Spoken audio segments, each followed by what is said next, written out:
good day. Yeah! So, I'm totally pumped up for the new Ghostbusters movie. You know, where the original Ghostbusters team up with the newer Ghostbusters. So I figured for this week's cartoon, let's talk about the first time that happened in cartoon form. So, alright, let's go! Yeah! So we start off on Egon Spengler's birthday, where he is celebrating it with Janine Melnitz, and where he is also boring the living hell out of Janine with the pagan history of birthday rituals. Jeez, what's next? Pin the tail on the 16th century Carpathian tyrant? Huh? This guy, hey?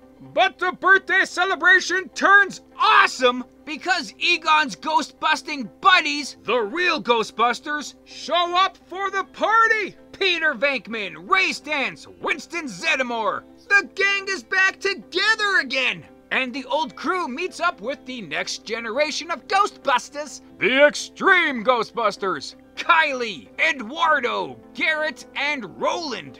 At first, the new crew is in complete awe with the real Ghostbusters, you know? But as they say, never meet your heroes. Because the real Ghostbusters are treating the new team like a bunch of children. Like, not young adults, like children. So the Extreme team is not too impressed. Suddenly, a bowling alley needs a ghost busted from the place. So the real Ghostbusters figure, hey man, for old time's sake, let's get back in the saddle and bust these ghosts good.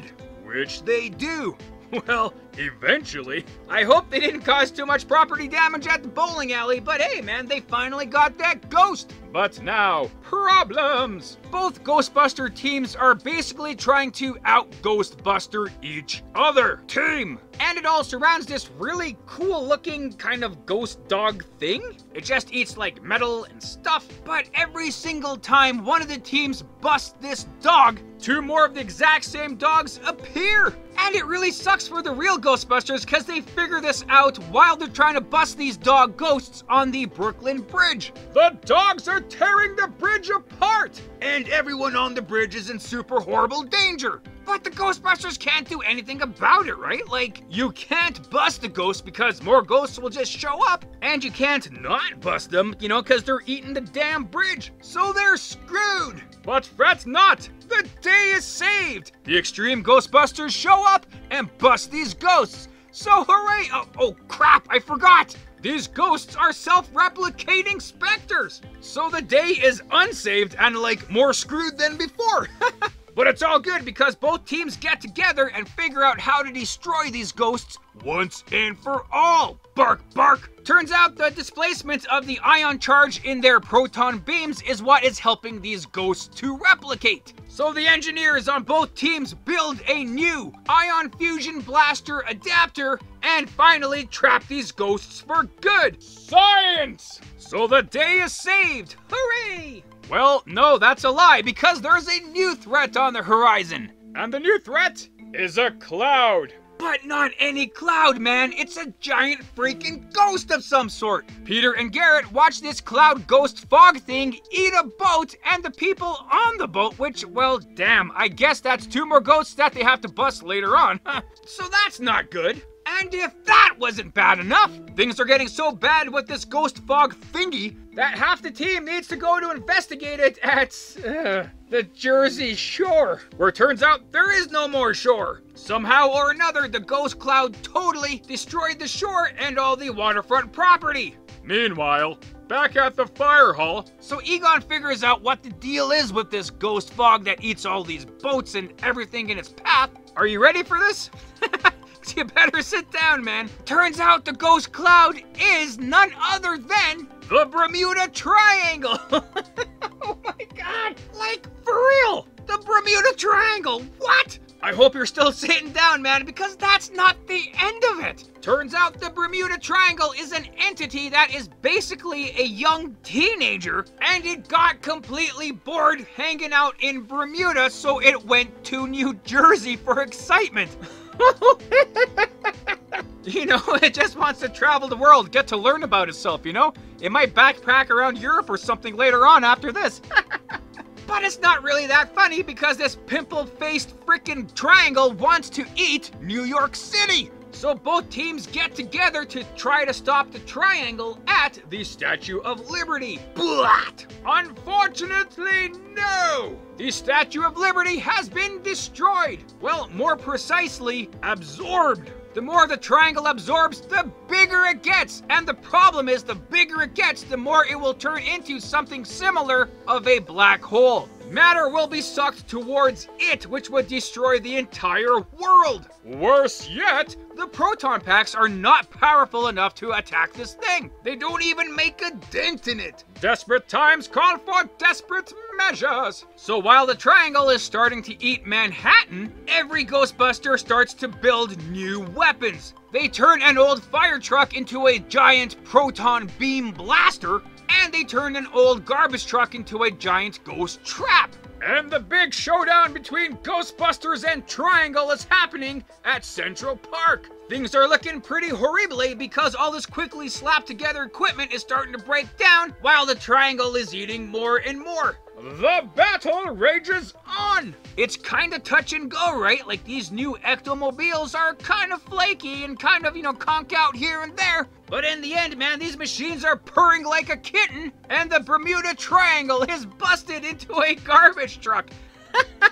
Where it belongs, I guess? I don't know. So not only is the Bermuda Triangle destroyed, but everything that the Triangle has absorbed, throughout its history is starting to return, including ships and planes from like centuries ago. Man, if you disappeared in the 1800s and you suddenly appeared in like 1999, like, I can't imagine the psychological damage that's gonna happen to you. Also, if the Triangle like absolutely absorbed these things and these people, wouldn't they be in the garbage truck trap with the Triangle? I don't get it, but the time traveling day is saved. But it's all good because it's time for Thanksgiving dinner, which of course Slimer ruins by eating all the extra turkeys. But that's, basically the perfect ending to a Ghostbusters cartoon. So with that is the end of this fantastic tale. Yes! The Ghostbusters busted the Bermuda Triangle. That is a sentence I never thought I would say, but man, here we are. As crazy as that sounds, man, it's also totally awesome. Like, to begin with, you have two ghost-busting teams that come together, right? Like, that in itself is spectacular. So you can't have two awesome Ghostbusters teams just fighting some run-of-the-mill ghost or anything, right? They need to go up against some major foe. So in that regard, yeah, man, the Bermuda Triangle, it makes sense. And it turning out to be some kind of a ghost thingy, itself, man, like, that kind of makes sense too. So really, like, all in all, man, like a fantastic episode, right? Like a really big story with really big stakes and really big ghost-busting stars. And I'm so glad that it was actually a two-part episode because the story is that big. The first episode of the story, kind of really threw me for a loop the first time I watched it. If you know anything about me, man, like, I've always been a major Ghostbuster head when I was a kid. And I watched the real Ghostbusters all the time. So when I, as a kid, really loved these real Ghostbuster characters, I, as an adult, was really thrown when I seen these real Ghostbuster characters as older people in this cartoon. It just meant that I was also getting older, My cartoon heroes from my youth were getting old and easily injured. Bugs Bunny hasn't aged a day in over 4 decades, but Peter Venkman pulls a shoulder blade. It's like, oh my god, that happened to me last week too, when I sneezed. But the boys still got it, man. They still can bust ghost heads, so it's awesome. And I really do like the new team of the Extreme Ghostbusters, man. Like, it's like a win-win all around, especially when both teams got together and became best friends. They really tried to hammer the generational differences, between the two teams in the first episode. The older team treating the younger team like a bunch of snot-nosed rugrats, which was a bit much, but the snot-nosed Rugrats, really show the old team that they can pull their own weight, too. So if you haven't seen this episode, I suggest you do so, man, because it was actually really freaking awesome. Like I say, big stakes, big weapons, big enjoyment. But now, let's go behind the scenes and see what else we can find out about, all this Ghostbusting stuff and whatnot over here. So yeah, Ghostbusters! So one little fun fact about this two-part episode here was that this was supposed to be the series finale for the Extreme Ghostbusters. And it makes a lot of sense that it would have, right? Like, you have these super high stakes with the Bermuda Triangle, and you have the return of the real Ghostbusters. Seeing as the Extreme Ghostbusters series was a sequel to the real Ghostbusters series, it would have been a complete fitting ending in every conceivable way. But no! For some reason, they tossed in 2 more episodes and the series kind of faded out instead of ending on the highest high they could possibly have. But I digress. So it was awesome that not only did you see the real Ghostbuster characters in these 2 episodes, you actually heard them as well. So it was a reunion of the real Ghostbusters voice actors. You already had Maurice LaMarche voicing Egon, for the whole Extreme Ghostbusters series, but they brought back Frank Welker, who voiced Ray, also Buster Jones, who voiced Winston for the last few seasons of Real Ghostbusters, as well as Dave Coulier, who voiced Peter for the last few seasons. So that was awesome! A reunion within another show, which kind of happens in TV. So this featured story was really awesome, but it did feature some familiar elements that we have seen in the Real Ghostbusters already. Such as the real Ghostbusters teaming up with a younger Ghostbuster team, even if that statement is only technically true. So the real Ghostbusters did team up with the junior Ghostbusters. I know, not quite the same, right? Extreme Ghostbusters are a full-fledged, official team, whereas the junior Ghostbusters are like an over-glorified fan club with access to the real Ghostbusters. It's not quite the same, but there's similarity there, I guess, right? Also, as awesome as it was seeing the Ecto garbage truck, right? Like the converted garbage truck that was turned into a giant ghost trap, we did see something like that already. In the Real Ghostbusters episode, Bustman's Holiday, Ray Stantz inherited an incredibly haunted castle in Scotland, and to dispose of the 723 ghosts, around the area, he converted a fleet of garbage trucks into containment units to trap them all. So the Ecto garbage truck, yeah, pretty cool to see, but, Ray already knew how to convert it and turn it into a trap, so, like, it's awesome, but not new. The Ecto Fire-Truck is new for sure, with the giant proton blaster on the back of it. I wish they would have used a tank instead, it would have looked really cool. Plus, a tank is designed to shoot, a weapon at something, so it would have made sense. Even though technically within the realm of Real Ghostbusters, that should have been called Ecto 4 and Ecto 5 respectively. But again, I digress. So this is the first time that the Ghostbusters have gone up against the Bermuda Triangle, although they have already battled something similar. In the Real Ghostbusters episode, Venkman's Ghost Repellers, the team battled against the New Jersey Parallelogram, which, was only similar to the triangle in the sense that, planes and boats would disappear in it, but for completely different reasons. The Jersey Parallelogram was an interdimensional portal where ships disappeared into a different dimension, right? Obviously. Whereas in this featured story, at the center of the Bermuda Triangle is a paranormal being that technically made everything disappear by absorbing it into itself. But speaking of the Bermuda Triangle, like, what's the deal with that thing, right? What is the mystery behind it? Well, technically, there is no mystery, because nothing really weird happens there. Sure, it's true that a whole bunch of ships and planes have gone missing in that area, but that's no different than any other part of the Atlantic,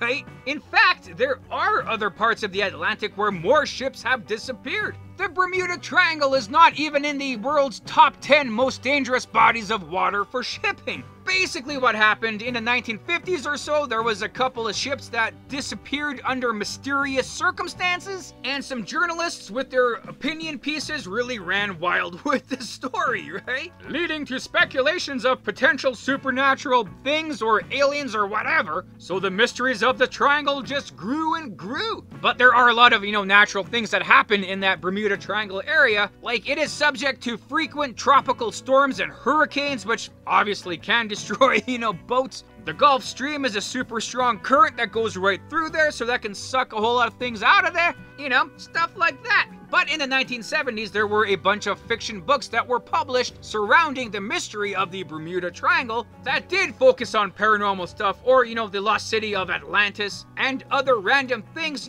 so those wild notions got into everyone's noggin, and they really made the triangle kind of a bigger story than it really is. One small little detail that I do like about this episode was how Peter Venkman was stating that he was working with a bunch of Hollywood producers to hopefully produce a third Ghostbusters movie. It was like a little nod to reality, because Ghostbusters screenwriter Dan Aykroyd was really trying to make a third Ghostbuster movie. And for whatever reasons, man, as much work as was put into it, it never came to fruition. Dan Aykroyd was working on a script for quite some time called Ghostbusters 3 Hellbent. It would have been a pretty cool movie, right? Because there would have been a bunch of younger recruits of Ghostbusters, potentially with Chris Farley and Will Smith being involved, and that the teams would go up against Hades, the Greek god of the underworld. But this never came to be, and Bill Murray refused to be a part of it. There was also a different Ghostbusters 3 script that was really picking up steam. This one was focusing a lot more on a brand new team that accidentally opened a portal to another dimension with the CERN particle collider and stuff like that. And Dana Barrett's son, Oscar, would be the leader of this new Ghostbusting team. So much like Peter was lamenting in this episode, the movies never happened.